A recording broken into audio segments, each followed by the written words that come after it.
water, electricity, warmth and safety. These are some of the amenities that living in a house provides families. But for thousands of people in South Africa, they've had to protect their loved ones against the elements by building makeshift structures. For many of them, their desperate need for housing has been used as voting fodder during elections. Over in Cape Town, city authorities have routinely come under fire for allegedly taking a hard stance against both informal dwellers and the homeless.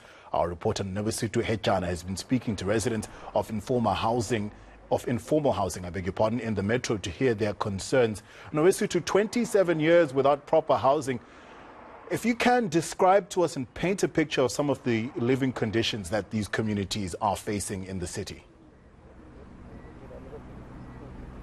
Well, in fact, Tafua, a parliamentary report released in April this year revealed that there were over 1,000 land invasions in Cape Town, which is something that social justice organizations such as Ndofunukwazi have been fighting with the city of Cape Town, especially with the backlog of housing. But we're now in Epping. It's known for the Epping market, which is a historical site for many of people from Cape Town, and next to it is a group of houses or an informal settlement that has been here, according to the residents here. It's been here for over 27 years, but I'm now joined by the residents who are now said there have been an eviction notice by the city of Cape Town. Mr. Nazir, can you just tell us about this area and also the fact that you've received a notice from the city of Cape Town to move from here? Good morning.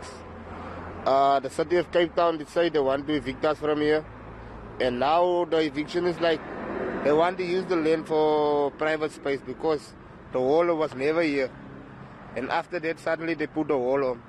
So we don't know what's going to happen next.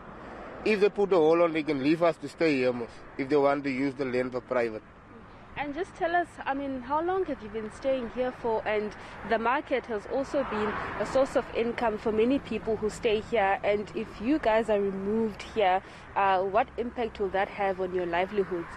Yeah, it's going to have a very bad impact in my livelihood. I'm here now for 13 years.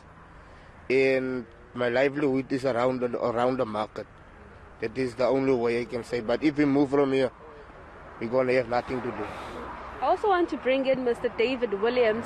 Mr. Williams, Mr. Nazir is talking about the market being a source of income for many people who are here. Just tell us about the living conditions here. On the moment, ma'am, as you can see, the living conditions is not good and there's no service delivery. We're struggling every time, like you see the rubble is lying here. We must clean ourselves. You understand? But suddenly the city is they wanted something to do with the closing this land off here. We don't know why. We don't have, they didn't give us a reason. And they want to evict us, we still don't know why. So we want to know why the wall is here. Have you been told where you'll be moved though?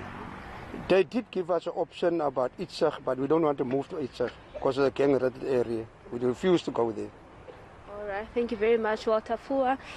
Some sentiments shared by residents of this informal settlement here in Epping. Later on, we will be speaking to an activist as well as getting some answers from the city of Cape Town about the future of the people who are staying here.